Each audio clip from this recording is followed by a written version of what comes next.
SK하이닉스, 삼성전자 무조건 들고 가야 되고, SK하이닉스를 못 산 사람들은 SK스퀘어를 사게 되고, 그걸 못 산 사람들은 SK텔레콤 넘어갈 가능성이 있다. 삼성전자를 못 산 사람들은 삼성물산으로 넘어갈 가능성이 있고, 그리고 이번에 SK하이닉스가 돈을 겁나 열심히 땡기고 있다. 왜? 인프라 확장을 위해서. 인프라 확장에 투자에 직접적인 수혜를 받는 녀석들은 아까도 말씀드렸지만 주성 엔지니어링 뭐 이런 녀석들이 될 수 있다. 네, 안녕하세요. 이번 시간에 아까 얘기하던 SK하이닉스에 대한 이야기 마저 전달을 해드리도록 하겠습니다. 저는 어제 SK하이닉스가 빠질 거다라고 미리 말씀을 드렸고요. 그 부분에 대한 이야기 자세하게 진행을 하다 보니까 너무 내용이 길어지더라고요. 그래서 두 번으로 나눠서 말씀을 드리도록 하겠습니다. 이전 영상을 못 보신 분들을 위해서 잠깐만 정리를 하고 넘어가도록 할게요. 이게 가장 압축이 잘 돼 있는 것 같아서 제가 어제 찍어드렸던 영상 잠깐만 보고, 이게 가장 압축이 잘 돼 있어요. 그래서 이거 보고 넘어가도록. ADR을 할 거예요. 그에 따라서 며칠간 눌림이 있을 수밖에 없다. 그리고 ADR을 하는 이유가 투자를 하기 위함이기 때문에 투자에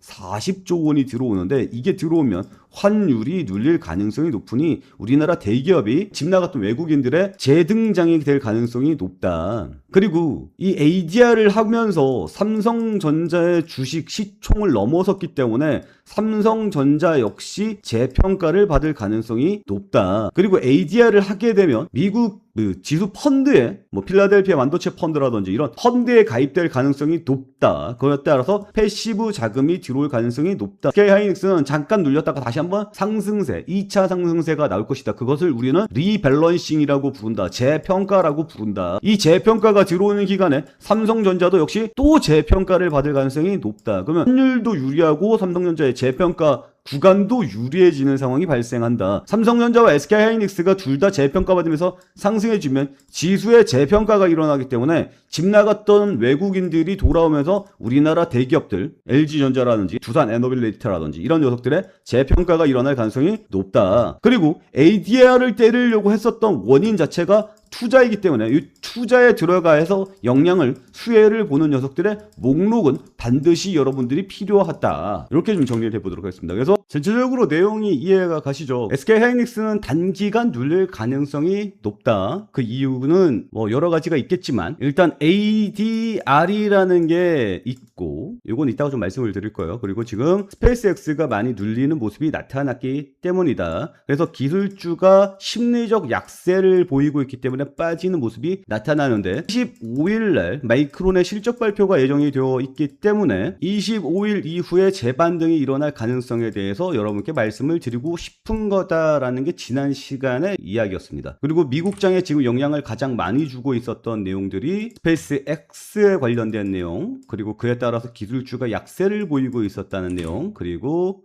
국제 유가가 크게 하락하는 모습이 나타나고 있다. 미국과 이란의 전쟁이 굉장히 완화되는 모습을 보이고 있어서 굉장히 긍정적으로 보인다. 말씀까지 드렸습니다. 자, 다음에는 스페이스X IPO 이후에 엄청나게 하락해주는 모습이 나타나는데, 이건 따로 스페이스X 시간에 말씀을 드려보도록 할게요. 이거는 따로 정리를 한번 해보도록 하겠습니다. 그리고 이번 시간에는 여러 가지 이야기를 할 건데, ADR이랑 그 외 플러스 알파적인 녀석들, 아까 영상에서 말씀을 드렸지만 그런 부분들 쭉 연결해서 말씀을 드려보도록 하겠습니다. 근데 이런 톤으로 이야기하면 좀 지겹죠. 좀 라이브 형식으로 이야기하는 게 훨씬 더 재밌을 것 같아요. 이 ADR이라는 게 뭐예요? 그 국내 주식, SK하이닉스 주식이 있는데, 이거 미국 주식 예탁증서의 형식을 가지고 미국 나스닥에 상장한다, 이렇게 보시면 좋을 것 같습니다. 자, SK하이닉스가 나스닥에 상장한다. 황공하죠. 아주 황공무지로소이다. 근데 왜 상장하죠? 왜? 돈이 없어서. 왜 돈이 없냐면, 뭐 돈은 많지. 그 주주들 환원 정책 이런 것들도 있고 기회가 좋잖아, 나스닥 진출할. 그리고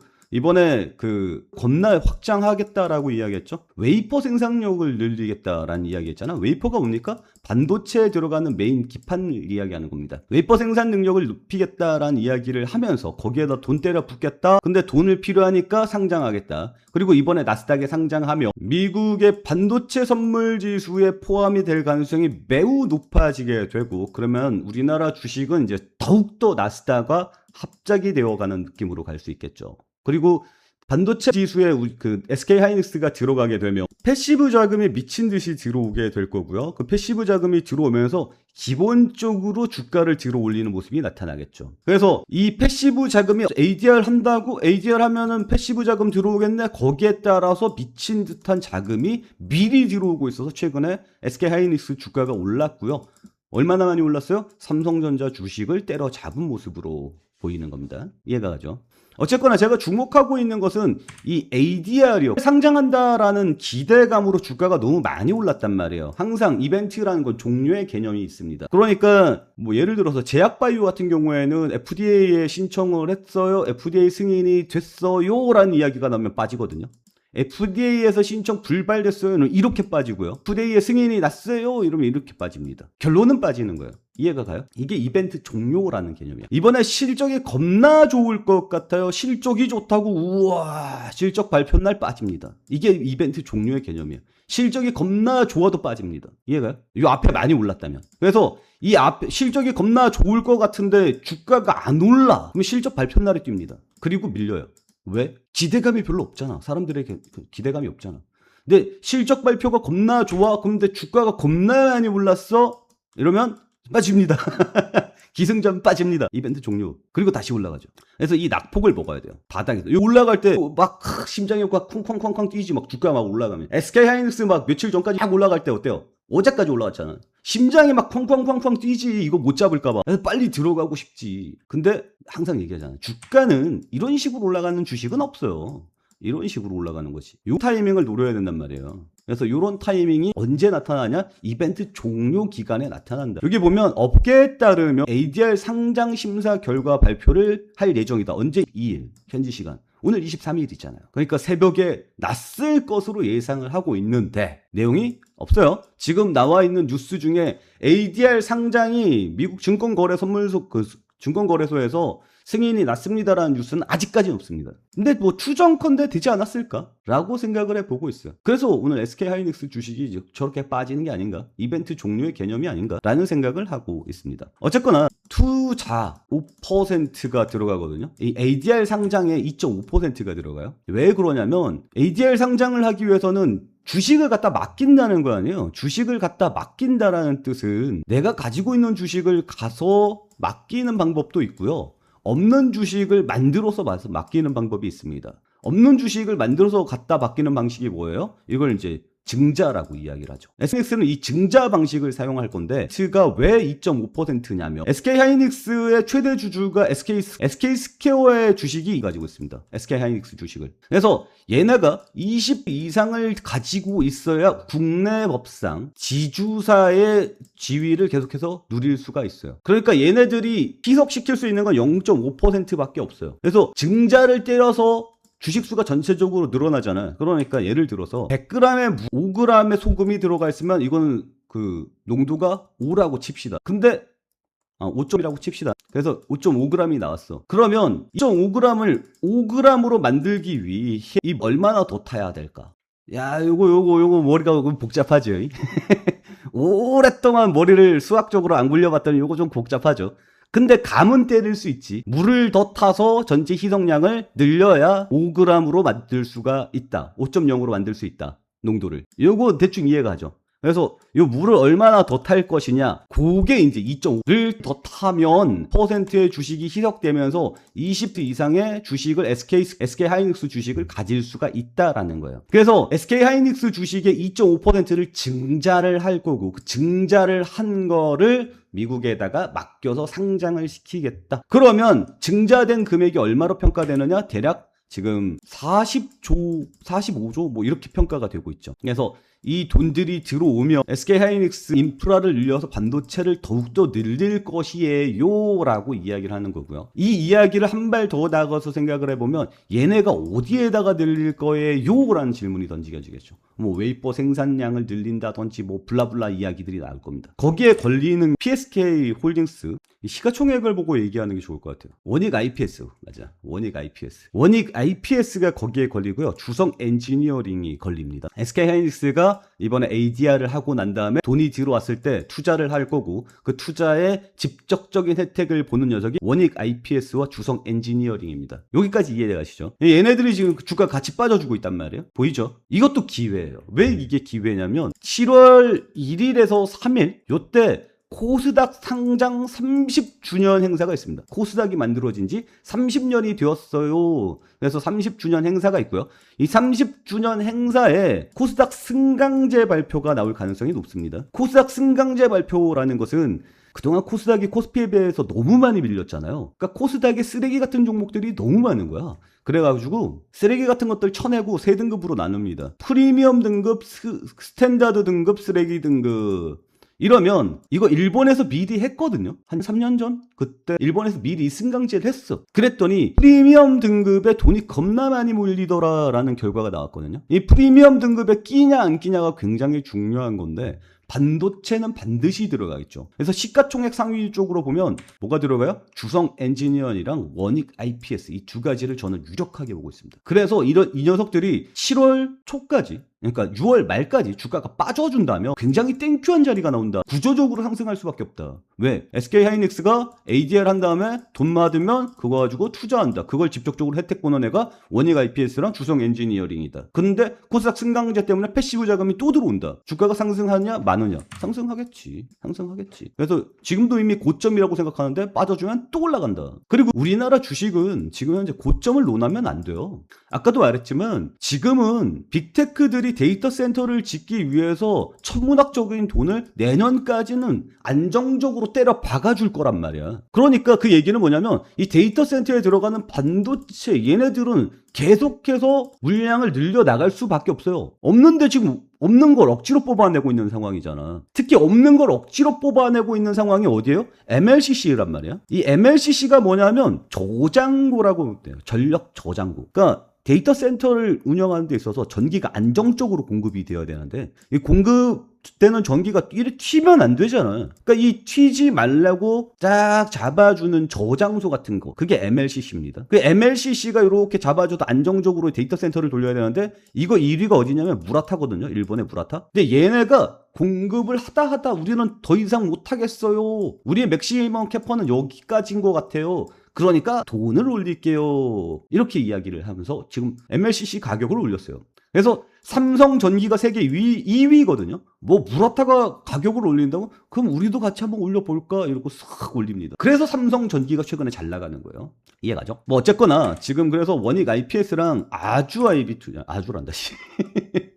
주성 엔지니어링 이 두 가지 녀석은 여러분들 꼭 관심 종목에 넣어두셔라. 구조적으로 올라갈 수밖에 없다라고 좀 말씀을 드리겠고요. 그리고 요것도 좀 이야기를 해야겠는데요. SK하이닉스가 삼성전자를 제쳤다. 25년 만에 대장주로 교체된다. SK하이닉스 삼성전자보다 뭐 매출이 높거나 이런 건 아니죠. 근데 돈이 올라갔어. 시총이 올라갔단 말이야. 왜 올라갔지? SK하이닉스는 ADR을 하면서 미국의 자금을 땡겨올 것으로 예상되기 때문에 올라간 거고 삼성전자는 그러면 ADR 안 합니까? 미국에다가 상장 안 합니까? 상장했지. 상장했는데 장외 주식에다가 상장했어요. 자금이 크게 들어오지? 그러면 S는 상장을 왜 했죠? 투자를 하기 위해서 인프라 확보를 위해서 자금이 필요하니까. 삼성은 왜 안 하죠? 돈 많으니까. 자금 더 이상 땡겨올 필요가 없으니까. 그리고 결론적으로 삼성전자는 지배 구조가 복잡합니다. 근데 나스닥에 상장하기 위해선 지배 구조가 깨끗해야 돼요. 그럼 지배 구조를 정리할 수 있느냐? 못한다. 돈도 많은데 내가 굳이 거길 왜 가냐? 그래서 삼성전자는 ADR을 할 가능성이 적다라는 게 현재 결론입니다. 그렇다고 SK하이닉스가 삼성전자의 머리 위에서 계속해서 놀 수 있느냐? 이걸 생각해보면 그건 좀 아닌 것 같죠. 그렇다고 SK하이닉스를 깎아먹으면서 삼성전자 시총 아래에다 둬야 되냐? 그것도 좀 아닌 것 같죠. 그래서 결론은 뭐다? 삼성전자의 시총이 재평가될 것이다. 이렇게 보고 있어요. 그러면 여기 구조적으로 우리가 좀 더 생각을 해봐야 될 부분들이 있습니다. 이번 시간도 겁나 시간이 또 빨리 갔네. 내용 흥미진진해요? 흥미진진하면 이쯤에서 구독과 좋아요 한 번씩 눌러주시고요. 그리고 저희 채팅방 있습니다. 채팅방 있고요. 뭐 우리가 맨날 수익을 낸다라고 말씀드리기는 어렵지만 웬만한 데보다는 좀 낫다라는 거 좀 말씀을 드릴게요. 다른 데는 홍보하고 우리가 뭐도 맞췄죠 이러면서 난리를 치는데 우리는 뭐 그렇게까지 그냥 남들보다 좀 나아요. 영상 들어보면 알잖아. 실력이 남들보다 좀 낫구나 라고 동의하시면 저희 채팅방으로 들어오시면 됩니다. 뭐 홍보는 여기까지. 아무튼 SK하이닉스가 주가가 올라갔으니 삼성전자의 주가도 재평가될 것이다. 틀에서 머리를 한번 굴려보도록 하죠. 삼성전자, SK하이닉스가 주가가 빡 하고 올라갈 때 어떤 종목이 흥했었냐면 SK스퀘어라는 종목이 흥했단 말이에요. 왜냐면 SK스퀘어가 SK하이닉스 주식을 20% 이상 가지고 있으니까 말이죠. 같은 논리로 생각을 해본다면 이거죠. SK스퀘어 놓쳤으면 이 종목 뭐예요? 삼성물산. 삼성전자 주식을 더 이상 살 수 없으니 삼성전자를 못 사면 어딜 사야 된다? 삼성물산을 사야 되지 않느냐. 그래서 최근에 삼성물산의 주가가 올라가고 있습니다. 그래서 이렇게 강한 상승세가 나왔고요. 오늘 다 부러지는 상황이니까 같이 부러지고 있는 상황입니다. 아까도 말씀드렸지만 5일에 마이크론의 실적 발표 이후에 주가는 다시 한번 터닝해 줄 가능성이 높은 상황이다 라는 것들을 좀 생각을 해보시기 바랍니다. 그러면 삼성전자의 주가가 재평가가 될 때 어떤 종목이 가장 인기를 끌 수 있을까? 삼성물산이 되지 않겠느냐. 같은 논리잖아요. 그러니까 삼성물산의 주식도 우리는 함께 볼 필요가 있다라는 거 좀 말씀을 드리겠고요. 그리고 요것도 좀 말씀을 드리고 싶은데 지금 AI의 발전이 뭐예요? 데이터 센터라는 거라죠. 데이터 센터에 들어가는 반도체 때문에 주가가 미친 듯이 튀고 있지 않습니까? 얼마 전에 엔비디아의 젠슨항이 한국에 왔어요. 그래서 여러 종목들이 올라가는 모습을 보였는데 뭐 네이버라든지 전자라든지 이런 녀석들은 제가 영상 따로 찍어 드릴 겁니다. 여기에서 SK도 만났단 말이에요. 그러면서 다 같이 이야기했었던 게 뭐예요? 얘랑 데이터 센터 만든다 그랬죠. 얘랑 데이터 센터, 피지컬 AI가 메인이긴 하지만 데이터 센터 냉각 기술에 대한 이야기했다고. SK도 뭐예요? 데이터 센터거든요. 그러니까 데이터 센터 쪽으로 모든 대화가 모아가고 있어요. 무슨 얘기냐면 한국을 아시아 태평양 쪽에 데이터 센터화를 시키겠다. 그래서 지금 데이터 센터를 우리나라 전국에다가 지금 깔려고 진행 중에 있습니다. 이해가요? 그래서 지금 초대형 AI 데이터 센터를 전국에 5곳에 구축을 하겠다라는 뉴스가 나와주고 있는 거예요. 그러면 이 데이터 센터를 구축을 할 때 가장 관심을 많이 받을 수 있는 종목이 뭐가 있을까를 생각을 해봐야 될 거 아니에요? 지금 여기 나오죠? 요 지역 땅값 좀 올라가겠네. 울산 데이터 센터, 부산, 경남, 전남. 우와, 맞네. 아무튼 이런 쪽에다 데이터 센터를 짓고 있고 땅값 좀 올라갈 것 같으니까 이 동네 사람들 좀 돈 좀 튈 것 같고 그리고 SK가 데이터 센터를 지을 때 SK에서 인기를 끌만한 종목이 뭐가 있냐면 제가 봤을 때는 SK텔레콤입니다. 최근에 SK텔레콤이 그동안 열심히 잘 상승해줬어. 이거는 좀 더 조사를 해봐야 돼요. 저의 뇌피셜입니다. 여기서부터는. 지금은 데이터 센터를 짓는데 들어가는 반도체가 워낙 수출이 잘 나오니까 이렇게 있지만 국내 데이터 센터를 짓는 거에 대해서 아직까지 크게 바람은 불지 않았어요. 근데 여러분들도 생각할 수 있겠지만 국내 데이터 센터를 지으면 돈은 미친 듯이 들어갈 거거든요. 그러면 다음 차세대 종목은 뭐가 될 수 있을까? 데이터 센터를 짓는 관련주가 될 것이다. 데이터 센터를 짓는 종목은 뭐 있어요? 네이버가 있죠. 그리고 LG전자가 젠슨항과 함께 후작공작을 할 거고요. 거기에 SK가 끼면서 텔레콤의 주가가 같이 상승해 줄 가능성이 높습니다. 그리고 지금 레인보우 로보틱스의 주가가 빠지고 있거든요. 굉장히 땡큐하죠. 왜? 우리가 결국 젠슨항이 와서 우리가 모든 것들을 알 수 있었어. 데이터 센터를 지금 짓는데 돈이 많이 때려붓고 있는데 이거를 통신 장비를 통해서 궁극적으로 뭐로 가려고 해요? 로봇으로 간단 말이에요. 피지컬 AI. 이 피지컬 AI의 핵심은 당연히 현대가 메인이겠죠. 그리고 LG전자가 엔비디아의 피지컬 AI를 도맡아러 갈 가능성이 높다 이러면서 LG전자들 주목하고 있는 거예요. 근데 삼성 뺄 수 있나? 삼성의 로봇 기술을 뺄 수 있을까요? 절대 못 빼죠. 그래서 삼성이 지금 피지컬 AI 쪽으로 방향을 잡고 투자를 늘어가고 있고, 그래서 피지컬 AI 삼성의 대표 주자는 누가 뭐래도 레인보우 로보틱스입니다. 그러니까 하반기에 주가가 가장 주목을 해볼 만한 건 피지컬 AI거든요. 그래서 삼성의 피지컬 AI 대표주 레인보우 로보틱스 주가가 이렇게 빠지고 있습니다. 저는 이거 모아가야 된다라고 생각해요. 그리고 피지컬 AI 같으면 당연히 배터리 쪽도 관심을 가야겠지만 어쨌거나 핵심은 피지컬 AI입니다. 그래서 저는 피지컬 AI의 주가가 빠지고 있을 때 이거는 타이밍을 좀 봐야 되지 않나 라는 생각을 가지고 있어요. 오늘은 SK하이닉스 하나를 가지고 전반적으로 산업의 형태에 대해서 쭉 훑어봤습니다. 이게 교육이 될 수도 있고요. 여러분들에게 돈으로 바꿀 수 있는 귀중한 정보가 될 수도 있고요. 이 모든 내용들을 이해를 하시는 분들도 있고 아마 대부분의 초보분들은 이런 큰 그림을 그리지 못할 것으로 예상을 하고 있습니다. 그래서 제가 그리는 그림에 대해서 한번 쭉 훑어드렸고 관련주 어떤 종목들 봐야 되는지까지 알려드렸어요. 지식정보 채널 같은 경우에는 이런 정보만 전달하지 주식에 대한 이야기는 안 하잖아요. 근데 저는 지식정보 채널 플러스 주식에 대한 이야기까지 모두 이끌어가는 그런 사람이 되고 싶어서 영상을 찍고 있습니다. 그러니까 지식도 함께 늘리고 돈도 함께 벌고 싶다면 저희 채널 구독과 좋아요 눌러주시기 바라고요. 도움이 됐다라고 생각하시는 분들은 댓글로 선풀 좀 달아주시기 바랍니다. 그리고 난 SK하이닉스가 앞으로 더 상승할 거다 라고 생각하시는 분들은 댓글로 SK 하이닉스라고 적어주시기 바랍니다. 제가 예상키로는 며칠 눌리다가 다시 한번 강한 반등세가 또 나옵니다. 계속해서 상승세가 나올 거예요. 이 흐름 못하면 어떻게 돼요? 벼락거지 되는 거고 포모 심리 느끼는 겁니다. 그래서 반도체는 무조건 들고 가야 된다. SK 하이닉스, 삼성전자 무조건 들고 가야 되고, SK 하이닉스를 못 산 사람들은 SK 스퀘어를 사게 되고, 그걸 못 산 사람들은 SK 텔레콤 넘어갈 가능성이 있다. 삼성전자를 못 산 사람들은 삼성물산으로 넘어갈 가능성이 있고, 그리고 이번에 SK 하이닉스가 돈을 겁나 열심히 땡기고 있다. 왜? 인프라 확장을 위해서. 인프라 확장에 투자에 직접적인 수혜를 받는 녀석들은 아까 말씀드렸지만 주성 엔지니어링 뭐 이런 녀석들이 될 수 있다. 그리고 그런 내용들을 다 엮어서 이 내용들을 돈으로 바꾸기 위해서 주식 투자를 할 거고요. 주식 투자를 함에 있어서 함께 하고 싶으신 분들은 저희 텔레그램 방으로 들어오셔서 저와 함께 하시면 좋을 것 같다. 이렇게 좀 정리를 해볼 수 있겠습니다. 내용이 전체적으로 마음에 드시는 분들 구독과 좋아요 눌러주시기 바랍니다. 자, 오늘 내용은 여기서 마치도록 하겠습니다. 오늘도 시청해주셔서 감사합니다.